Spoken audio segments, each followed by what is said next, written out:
پرویز مشرف صاحب کی کتاب ان دا لائن آف فائر کی نیریشن جاری ہے۔ آج کی ویڈیو میں ہم آپ کو بتائیں گے پلین ٹو پاکستان کی کہانی، یعنی وہ پلین جس نے کولمبو سے اڑان بھری کراچی پاکستان کے لیے، اور وہ پلین جس نے پرویز مشرف اور پاکستان کی تقدیر بدل دی۔ کولمبو سے اڑان بھرنے سے پہلے کولمبو ایئرپورٹ پر شدید بارش ہوئی، جس کی وجہ سے جہاز کی اڑان میں تھوڑا سا ڈیلے ہو گیا۔ اس کے بعد کچھ پیسنجرز کے لیٹ ہو جانے کی وجہ سے کچھ اور ڈیلے ہوا۔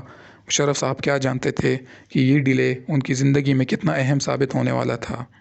بہرحال دوران پرواز یہ ایک بہت پرسکون پرواز تھی۔ خاموشی میں تمام پیسنجر سوئے ہوئے تھے، جن میں پرویز مشرف صاحب کی وائف صحبہ مشرف بھی شامل تھیں۔ سر، جہاز کا پائلٹ آپ کو کاکپٹ میں بلا رہا ہے، پرویز مشرف کے ملٹری سیکرٹری نے ان کو کہا۔ مشرف صاحب، جو کہ سوچوں میں گم تھے، بڑی حیرت سے ملٹری سیکرٹری کو دیکھا۔ سر، جہاز کا پائلٹ آپ کو کاکپٹ میں بلا رہا ہے۔ ملٹری سیکرٹری کی پریشانی سے پرویز مشرف صاحب کو اندازہ ہو گیا کہ جہاز کا پائلٹ ان کو صرف لینڈنگ دکھانے کے لیے تو نہیں بلا رہا۔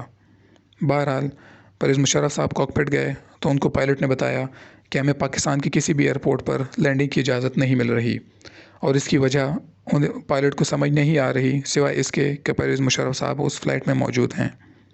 پرویز مشرف صاحب کی حیرت کی انتہا نہ رہی کہ ان کی دشمنی میں دین پرائم منسٹر نواز شریف اس حد تک چلے گئے ہیں کہ ایک کمرشل فلائٹ کو اترنے کی اجازت نہیں دے رہے، اور وہ بھی ایسی کمرشل فلائٹ جس میں عورتیں اور بچے دونوں شامل ہیں۔ پرویز مشرف صاحب کے ملٹری سیکرٹری نے انہیں بتایا کہ کور کمانڈر کراچی کو بار بار اپروچ کرنے کی کوشش کی گئی ہے، لیکن انہیں اس میں کامیابی نہیں ملی۔ مشرف صاحب نے کہا کہ جہاز میں کتنا ایندھن بچا ہے، جس کے جواب میں پائلٹ نے کہا کہ اتنا ایندھن ہے کہ انڈیا کے شہر احمد آباد یا پھر عمان جایا جا سکتا ہے۔ India over my dad body. Musharraf صاحب نے انڈیا جانے سے صاف انکار کر دیا۔ یہ ساری صورتحال ایئر ٹریفک کنٹرولر کو بتانے کو کہا۔ ایئر ٹریفک کنٹرولر کے جواب آنے میں 5 سے 6 منٹ لگ گئے، کیونکہ ایئر ٹریفک کنٹرولر یہ میسیج اپنے ڈی جی سول ایویشن کو دیتا تھا، اور وہاں سے 3-4 بندوں سے ہوتا ہوا یہ میسیج دین پرائم منسٹر نواز شریف تک پہنچتا تھا، اور وہاں سے نواز شریف صاحب اس پہ سوچ کے جواب دیتے تھے، اور پھر انہی راستوں سے ہوتا ہوتا واپس پائلٹ تک پہنچتا تھا۔ ساری صورتحال کے جواب میں ان کو بتایا گیا کہ چاہے ایندھن جتنا بھی بچا ہے، لیکن آپ کو کسی بھی ایئرپورٹ پر لینڈنگ کرنے کی اجازت نہیں ہے۔ تمام ایئرپورٹس کی لائٹس آف کر دی گئی ہیں اور رن وے پر ٹرک کھڑے کر دیے گئے ہیں۔ ایسی صورتحال میں لینڈنگ یقیناً کسی حادثے کا سبب بن سکتی ہے۔ اس کے ساتھ ساتھ ان کو 21,000 فٹ تک کلائم کرنے کو کہا گیا۔ 21,000 فٹ تک کلائم کرتے کرتے ان کا ایندھن اس حد تک ضائع ہو گیا کہ اب وہ انڈیا کے شہر احمد آباد یا عمان بھی نہیں جا سکتے تھے۔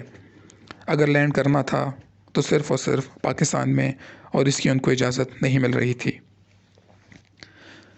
اسی پریشانی میں ہی تھے کہ ان کو آخرکار نواب شاہ ایئرپورٹ پر لینڈ کرنے کی اجازت مل گئی۔ پرویز مشرف صاحب نے پوچھا، کیا ہمارے پاس اتنا پیٹرول ہے کہ ہم نواب شاہ ایئرپورٹ پر لینڈ کر سکیں؟ اس کے جواب میں پائلٹ کیلکولیشن میں لگ گیا۔ پائلٹ ابھی ایندھن اور وقت کی کیلکولیشن کر ہی رہا تھا کہ میجر جنرل افتخار ریڈیو پر آئے، اور انہوں نے پرویز مشرف صاحب سے بات کرنا چاہیے۔ پرویز مشرف صاحب کے سامنے آنے پر انہوں نے کہا، sir, everything is under control, اور آپ اب کراچی لینڈ کر سکتے ہیں۔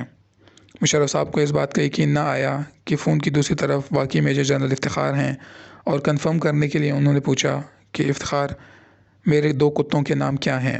جس کے جواب میں میجر جنرل افتخار نے کہا، ڈاٹ اینڈ بڈی سر۔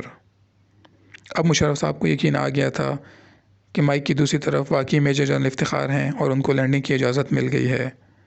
گھنٹہ 1.5 گھنٹے کی شدید ٹینشن کے بعد اب لمیٹڈ فیول کے ساتھ پرویز مشرف صاحب کا جہاز کراچی ایئرپورٹ کی طرف رواں دواں تھا۔